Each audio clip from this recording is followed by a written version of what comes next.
Når du måler dit blodtryk, er det vigtigt, at blodtryksmåleren sidder stramt om din arm, og at luftrøret, der fører til måleren, ikke er bøjet.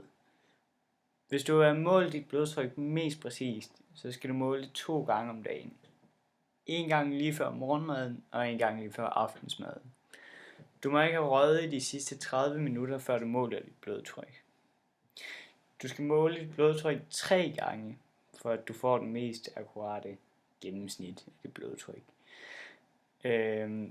Det anbefales, at du måler dit blodtryk 3 dage i træk.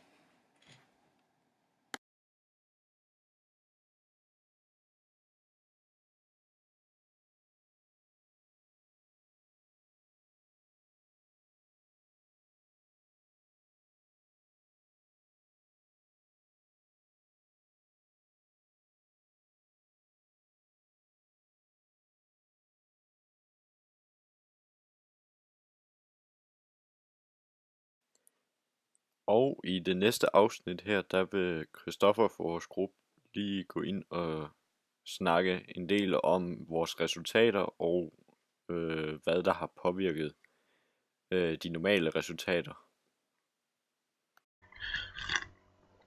Jeg vil starte med at fremlægge de resultater, vi fik ud af vores opgave, som vi lavede for nogle tid siden. Og hvis vi nu tager mig som udgangspunkt her, så kan vi jo se, at det høje tal her, det er det systoliske tryk, og tallet i midten, det er det diatoniske, og det første tal er som en puls. Det er så lige omvendt af, hvad der stod på måleapparatet, men så har vi lige skrevet ned her. Og så du kan se hele vejen ned, så ligger vi alle sammen inden for et ret jævnt spektrum. Der er nogle udfald her hos mig i anden måling, hvor jeg ikke rigtig ved, hvad det skal have med at gøre, men det kan være fordi, at der er sket nogle fejl der. Hvis vi går ned her, så kan vi se, at her har vi været påvirket, eller jeg har været påvirket af nikotin og kaffe, det vil sige koffein. Og du kan se her, at min puls, den ligger i forhold til det, hvad den lå i start med, så ligger den faktisk nogenlunde jævnt. Det gør det diatoniske tryk også. Jeg beklager meget, når jeg kigger på det forkerte skema. Det var sgu noget lort. Ja. Det her, det er mig i hvile. Det her, det var det påvirkning selvfølgelig. Okay. Og her ligger jeg relativt højt i forhold til, hvad jeg gjorde her med en puls på hele 117. Og her står der, der skal stå 121 igen, men det gør der altså ikke lige. Og så skal være en skråstreg der. Men som du kan se, så min puls steg generelt meget, efter at have været påvirket af nikotin og koffein. Og det er selvfølgelig fordi, at det er 2 stoffer, der kan direkte i blodet og påvirker blodtrykket en hel del sådan set. Så vi har også snakket noget teori selvfølgelig, og vurdere nogle ting og diskutere lidt. Generelt så øges blodtrykket jo med alderen, og det skyldes jo, at karvægget i hjernen det bliver stivere og stivere. Og desuden så har mange ældre personer, de får lidt efter tiden en livsstil med lidt for lidt motion og lidt for meget rødvin måske, og lidt for mange smøger og lidt for meget brun sovs.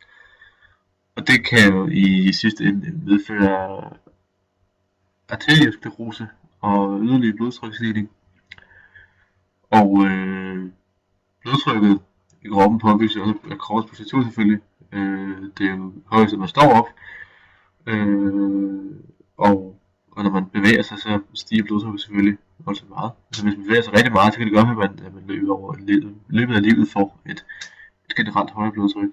Og det falder selvfølgelig, hvis man så ligger sådan ned, hvis man så har ligget rigtig meget. Så kan man have et meget roligt blodtryk.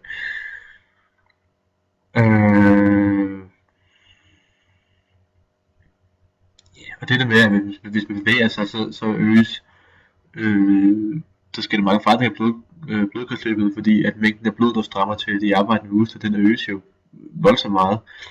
Og de glade muskler i blodkarrene svækker, de afslappes. Og derfor så må den mængde af blod, som hjertet pumper ud, øges. Og det kan være op til 6 gange det normale, hvad der er normalt i den normale krop, som man kan se i elitesportsmænd. Og selvfølgelig så den her øgede slamhemoglobin her, det betyder jo selvfølgelig, at det systoliske blodtryk stiger til måske 180. Nu kan vi se her, hvor jeg havde et systolisk blodtryk på 160 påvirket af nikotin og koffein.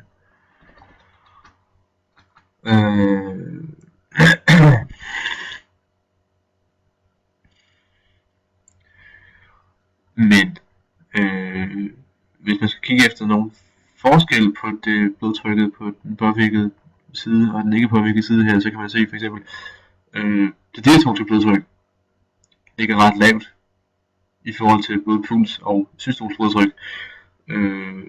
Det gør det faktisk ikke her, der ligger pulsen lavere. Men det er selvfølgelig fordi, at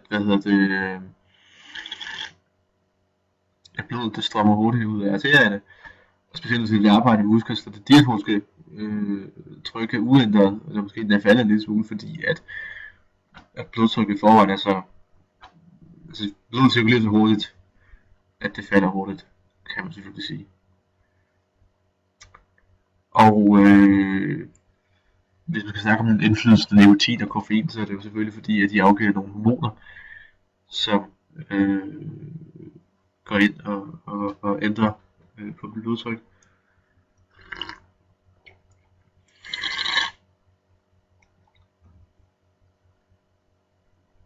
Hvis man er dagligdagsryger og ryger pakke smøger om dagen, så mærker man ikke så meget til det der forhøjede blodtryk, der er, fordi at kroppen ligesom vender sig til det, så det bliver selvvendt over tid. Nu er jeg ikke fast ryger længere, så jeg kan godt mærke rigtig meget, når jeg ryger, at der sker, ikke bare får jeg nikotinrus, men jeg bliver påvirket af det på en ret voldsom måde.